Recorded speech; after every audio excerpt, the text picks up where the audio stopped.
Olá, muito bom dia para você. Começa agora mais uma edição do Redação Hit. Seja muito bem-vindo. E pela primeira vez, pesquisadores conseguiram definir qual o impacto real do desmatamento na Amazônia. Um estudo inédito conduzido por pesquisadores da Universidade de São Paulo quantificou os impactos do desmatamento e das mudanças climáticas sobre a Amazônia brasileira. Os cientistas concluíram que a perda de floresta é responsável por cerca de 74,5% da redução de chuvas e 16,5% do aumento das temperaturas máximas durante a estação seca, período que já enfrenta condições mais severas de calor e estiagem. A pesquisa analisou dados de aproximadamente 2,5 milhões de quilômetros quadrados da Amazônia Legal, abrangendo 35 anos de registros ambientais, atmosféricos e de cobertura da Terra. Utilizando modelos estatísticos, os pesquisadores conseguiram separar os efeitos do desmatamento em relação às alterações climáticas globais, identificando reduções médias de 21 milímetros de chuva por ano na estação seca e aumentos de cerca de 2 graus nas temperaturas. De acordo com os especialistas, os resultados reforçam que os impactos climáticos são mais intensos, logo nos primeiros 10 a 40% de perda de cobertura florestal. Isso significa que mesmo desmatamentos iniciais já provocam desequilíbrios significativos no regime de chuvas e no aquecimento local, comprometendo a resiliência da floresta. A Amazônia, maior floresta tropical do planeta, tem papel central na regulação do clima global, especialmente pelos chamados rios voadores, que são fluxos de umidade atmosférica que transportam água para outras regiões do Brasil e da América do Sul. A degradação da floresta, no entanto, interrompe esse ciclo, prolongando a estação seca e aumenta a vulnerabilidade a queimadas. Dados do Mapa Biomas apontam que 14% da vegetação nativa amazônica já foi perdida entre 1985 e 2023, o que equivale a uma área do tamanho da França. Além da redução das chuvas e do aumento da temperatura, os pesquisadores também avaliaram a evolução das emissões de gases de efeito estufa, observando que o crescimento nos níveis de dióxido de carbono e metano está fortemente associado às emissões globais. No artigo, os cientistas alertam que se o ritmo atual de desmatamento continuar, a tendência é de agravamento da seca e intensificação do aquecimento, o que comprometeria ainda mais a estabilidade climática da região e de todo o planeta. A quantidade de cirurgias bariátricas realizadas no país cresceu mais de 40% em 4 anos, mas menos de 20% foram realizadas na rede pública de saúde. A ampliação do acesso a quem depende do Sistema Único é um desafio para as autoridades. Em Dourados, cidade polo de saúde no Mato Grosso do Sul, procedimentos como esse foi realizado pela primeira vez pelo SUS. A reportagem é de Gabriela Andrade. A cirurgia bariátrica é considerada hoje um dos principais tratamentos para combater um problema de saúde global, a obesidade. E a realização do procedimento cresceu 42% no Brasil nos últimos 4 anos. No entanto, quase 90% dessas cirurgias foram feitas na rede particular ou por planos de saúde. O acesso a quem depende do SUS, o Sistema Único de Saúde, ainda é um desafio. Dourados, por exemplo, é a maior cidade do interior de Mato Grosso do Sul, polo de saúde para uma macro-região com mais de 30 municípios, que somam uma população de quase 1 milhão de habitantes. Por aqui, uma cirurgia bariátrica pelo SUS só chegou agora. O primeiro procedimento foi realizado no HU-FGD, o Hospital Universitário da Grande Dourados. Eu tenho um dado do ano passado, publicado pela Sociedade Brasileira de Cirurgia Bariátrica e Metabólica, que menos de 20% dos pacientes operados de todas as cirurgias bariátricas foram feitos no SUS. Então, eu acredito que isso é uma grande conquista, é uma porta que se abre para os pacientes que dependem do Sistema Único de Saúde aqui em Dourados e toda a macro-região. O procedimento é resultado do trabalho do Ambulatório Multiprofissional de Cirurgia Bariátrica, que começou a funcionar em março deste ano no HU. O serviço é composto por médicos, enfermeiros, nutricionistas, fisioterapeutas e demais profissionais especializados. A equipe avalia e prepara os pacientes, além de oferecer orientações sobre mudanças de hábitos e cuidados pós-operatórios. Para ter acesso ao ambulatório antes, o paciente precisa procurar o posto de saúde mais próximo de casa e atender aos critérios para a realização da cirurgia. Essa recomendação vale tanto aqui para Dourados quanto para outras cidades do país que possuem estruturas para a realização do procedimento pelo SUS. Recentemente, o CFM atualizou os critérios de indicação para a cirurgia bariátrica, mas ainda eles não foram referendados pelo Sistema Único de Saúde. Então, ainda valem os critérios antigos. Então, quais são os critérios? Paciente que tem obesidade grau 2, ou seja, aquele que tem o IMC, que é uma média entre o peso e a altura ao quadrado, que varia de 35 a 40, com alguma doença que seja prejudicada ou que piore com a obesidade. Ou o paciente que tenha uma obesidade grau 3 com o IMC maior que 40. Esses pacientes que já tentaram perder peso com tratamentos clínicos e tiveram falhas são os pacientes que são candidatos à realização de cirurgia bariátrica. A porta de entrada para o nosso ambulatório multiprofissional, que dá acesso à jornada bariátrica, que inclui a cirurgia, os cuidados pós-cirúrgicos e antes da cirurgia, começa lá no posto de saúde. O paciente que tem indicação é identificado pelo médico da unidade básica de saúde, ele faz uma triagem, vê se esse paciente realmente teve falha no tratamento clínico e ele encaminha esse paciente para nós via sistema de regulação. Ele é acolhido no nosso ambulatório e a gente começa todo o processo bariátrico e a jornada desse paciente. A primeira paciente a fazer bariátrica pelo SUS aqui em Dourados foi a Cláudia Barros, uma dona de casa que faz tratamento contra a obesidade desde 2017. Há pelo menos 5 anos ela esperava pela oportunidade de fazer uma cirurgia bariátrica. Um sonho interrompido pela pandemia, mas também pela falta de oferta de procedimento na rede pública. É a realização de um sonho, né? Não só um sonho em relação a emagrecer, né? Mas em relação à saúde, né? Porque a bariátrica, ela vem para sanar as doenças que eu tenho, né, como pressão alta, diabetes, colesterol, em relação à obesidade. E outras coisas também, outros tratamentos que eu faço, psicológicos também.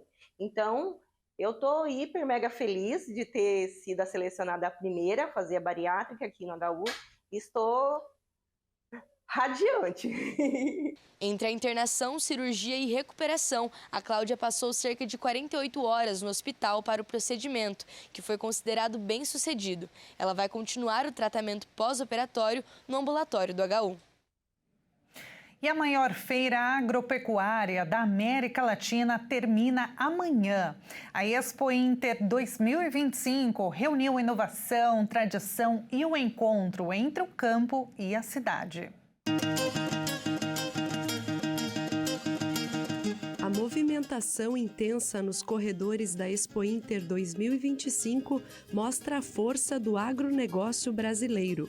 São 141 hectares, onde são realizados mais de 800 eventos, entre exposições de animais, agricultura familiar e maquinários, no Parque Assis Brasil, em Esteio, em uma edição que promete superar marcas de público e negócios. Entre as principais atrações estão os animais de raça, que neste ano alcançaram o maior número de inscritos da história da feira. O Jocelei participa pelo 4º ano consecutivo e conta que estar presente no evento dá um impulso nos negócios. Uma vitrine internacional do agronegócio, então a gente tem que aproveitar as oportunidades e vir mostrar o que a gente tem de melhor. Esse ano a gente não consegue mais atender a demanda de tanta procura que tem pelos animais, né? Por aqui, o público do campo encontra não apenas oportunidades de negócio, mas também conhecimento para aplicar de volta na propriedade. A gente observa a evolução da tecnologia, da genética e também do maquinário, que, sem sombra de dúvida, é um avanço para a nossa pecuária. A gente, quando faz essa visita, aprende muita coisa e aí a gente aplica quando chega na propriedade. Cavalos, bois e ovinos chamam a atenção pela qualidade genética e pelas competições. O Wagner trouxe uma ovelha crioula para disputar. O animal é a raça crioula, é uma raça original aqui do Rio Grande do Sul, trazida pelos jesuítas. Qual a tua expectativa para essa competição? É ser campeão, ver se conseguimos levar a faixa para casa. Outro destaque da feira são as máquinas agrícolas, lançamentos tecnológicos que prometem mais eficiência no campo, com equipamentos cada vez mais modernos e sustentáveis, como esse drone. O Chag P150 que vocês estão vendo na demonstração é um equipamento de 70 litros, né? Com capacidade de pulverizar até 35 hectares por hora. Hoje o produtor no campo ele busca entradas em tempo certo na lavoura, um baixo custo, né, de operação para ter um maior retorno, né, no final da safra, né? E não são apenas os grandes negócios que movimentam a feira. Aqui no pavilhão da agricultura familiar, o público encontra alimentos artesanais e produtos típicos de diversas regiões do estado, que vêm diretamente do produtor para o consumidor. E a gente trouxe os doces de Pelotas, a passa de pêssego, que é um doce diferenciado, né? Que ele é produzido apenas em Pelotas, inclusive é reconhecido pelo IFAM como patrimônio imaterial. É única, né? Era um sonho nosso de participar da Expo Inter e é um público muito maior do que a gente imaginava, uma expectativa bem boa para as vendas também. São mais de 1.000 famílias expondo no espaço, que se tornou parada obrigatória para quem visita a Expo Inter. E eu sempre espero para voltar, né? Pegar um queijinho, pegar um salame. Sempre passo por aqui, venho todos os anos, é bem agradável essa parte. A gente sempre faz as comprinhas e leva para casa para comer. Nesta edição, a feira conta com 2.500 expositores de 196 municípios gaúchos. E lembrando que a Expo Inter segue até o dia 7 de setembro, uma feira que reúne campo e cidade, inovação e tradição em um só lugar. O Museu do Ipiranga, em São Paulo, anunciou uma programação especial para amanhã, feriado do dia 7 de setembro. No Dia da Independência, o museu completa 130 anos e a data será celebrada com uma grande festa. O Museu do Ipiranga traz uma programação especial para o dia 7 de setembro. Além de comemorar a independência do Brasil, a instituição também comemora os 130 anos de existência. E para isso terá uma programação especial chamada o Museu em Festa, com diversas atividades culturais e exposições. A programação será das 9 horas às 18 horas e as atividades serão realizadas nas áreas externas do museu e são abertas ao público, totalmente gratuito, sem a necessidade de retirada de ingressos. O visitante ainda será fotografado em frente a uma imagem antiga da escadaria do museu com um objeto que ele considera representar a sua própria história. E essa fotografia poderá ser levada para casa como uma lembrança do evento. Ao longo do dia serão realizadas oficinas de artes visuais, jogos educativos, passeios, espetáculos teatrais e intervenções culturais distribuídas em torno do museu. O museu ele vai abrir às 9 horas da manhã e vão ter várias atividades que vão ocupar não só o museu, né, mas o jardim e o bosque. Então a entrada é gratuita, todos são muito bem-vindos, todo mundo é bem-vindo. Vai ter visitas às exposições com educadores, vão ter oficinas, apresentação musical, performance de artes cênicas. Vai ser uma programação bem rica. Estaremos em festa. Como todos os anos, né, que o museu comemora o seu aniversário no mesmo dia da independência, porque o museu foi criado para lembrar a independência do Brasil, então o aniversário é sempre no mesmo dia. E a grande atração do dia 7, né, que lembra essa independência, é a exposição Uma História do Brasil, que tem o quadro do Pedro Américo, né, Independência ou Morte, lembrando esse ato que teria acontecido aqui no Ipiranga. Vai ser bem bacana. E veja a seguir, com bilhete aéreo mais caro, viajantes de negócios buscam ônibus como alternativa. A reportagem completa você confere no próximo bloco.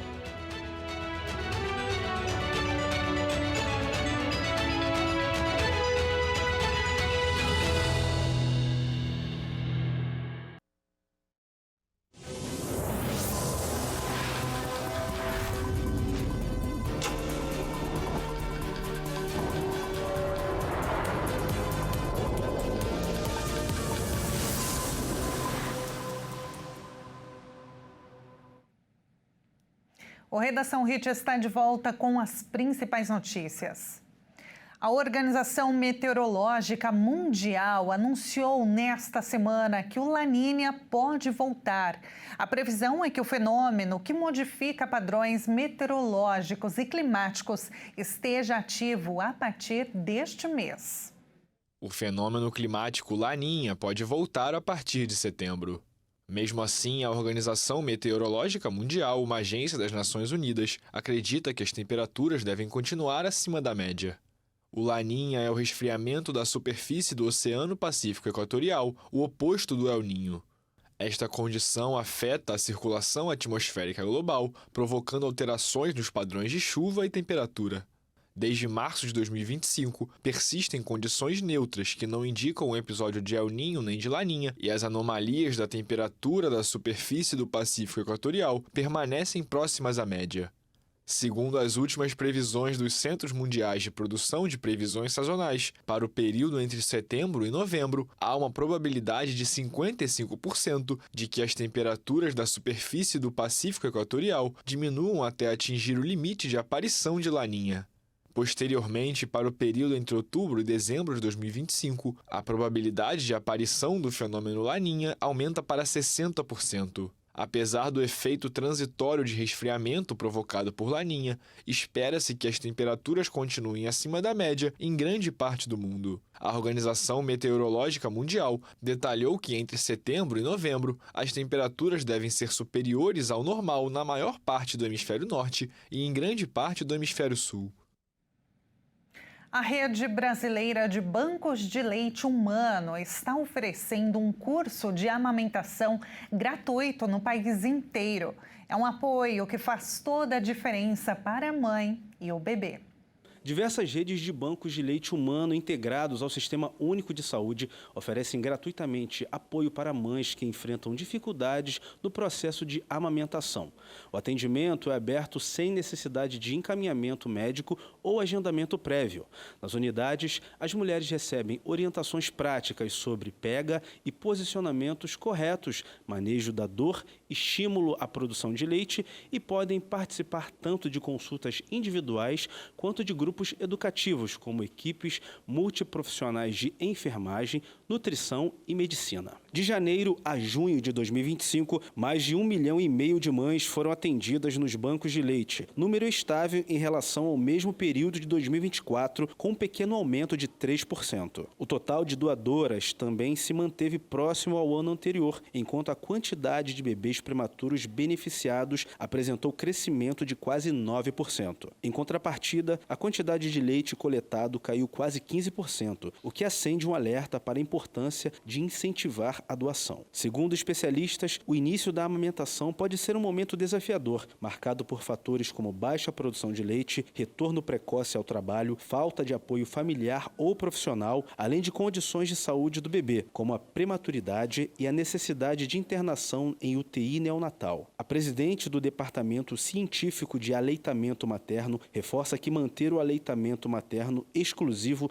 até os 6 meses de vida, como recomenda a Organização Mundial da Saúde, exige suporte contínuo e uma rede de apoio eficaz. O Ministério da Saúde ressalta que o aleitamento materno é capaz de reduzir em até 13% a mortalidade infantil por causas evitáveis, sendo considerado o alimento mais saudável, econômico e sustentável para o bebê. Além dos bancos de leite, o SUS também oferece acompanhamento e suporte especializado em amamentação nas unidades básicas de saúde e hospitais de referência, garantindo que as mães tenham acesso ao apoio necessário desde a gestação até os primeiros meses de vida da criança. Com as passagens de avião custando cada vez mais caro, muitas empresas estão optando por uma alternativa. Quando tem de fechar negócios a uma distância de até 500 quilômetros, executivos estão pegando a mala ou a mochila e embarcando em um ônibus. O aumento no preço das passagens aéreas tem levado muitos viajantes a buscar alternativas no transporte rodoviário, especialmente em deslocamentos de curta e média distância.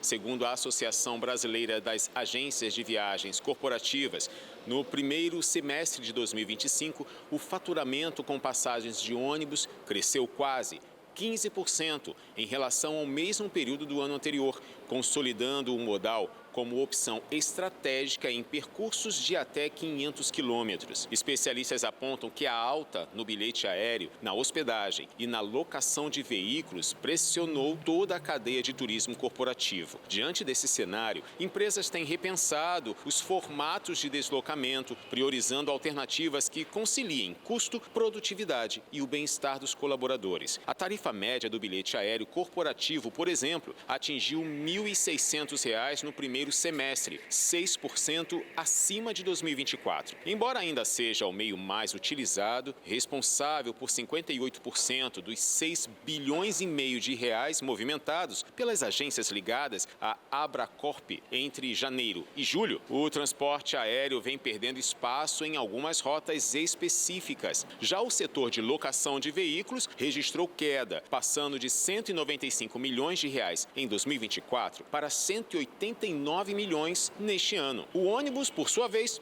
tem se consolidado como opção competitiva em rotas como Brasília e Goiânia, João Pessoa, Fortaleza, já superam a demanda pelo aéreo. Em trechos como São Paulo e Rio de Janeiro, cresce também a adesão ao transporte rodoviário entre os viajantes corporativos. Para o setor, a tendência mostra que a busca por equilíbrio entre custo e eficiência deve manter o ônibus em destaque no mercado de viagens de negócios. E falando em viagens, seja de negócios ou ainda de turismo, vamos conhecer agora a cidade de Manaus, capital do Amazonas. A cidade de Manaus é a maior cidade em população do estado do Amazonas e do norte do Brasil. O município possui mais de 2 milhões de habitantes. É o principal polo de comércio e serviços da região. O território de Manaus está situado em uma zona de clima equatorial, marcada pela presença de uma densa floresta, a Amazônia. O desenvolvimento da cidade culminou na mistura de diferentes povos, como portugueses, africanos e indígenas, que contribuíram de maneira ativa para o cenário cultural da região.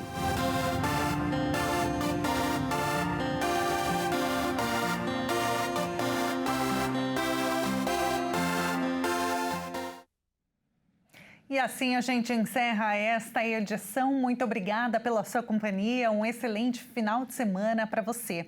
Até mais.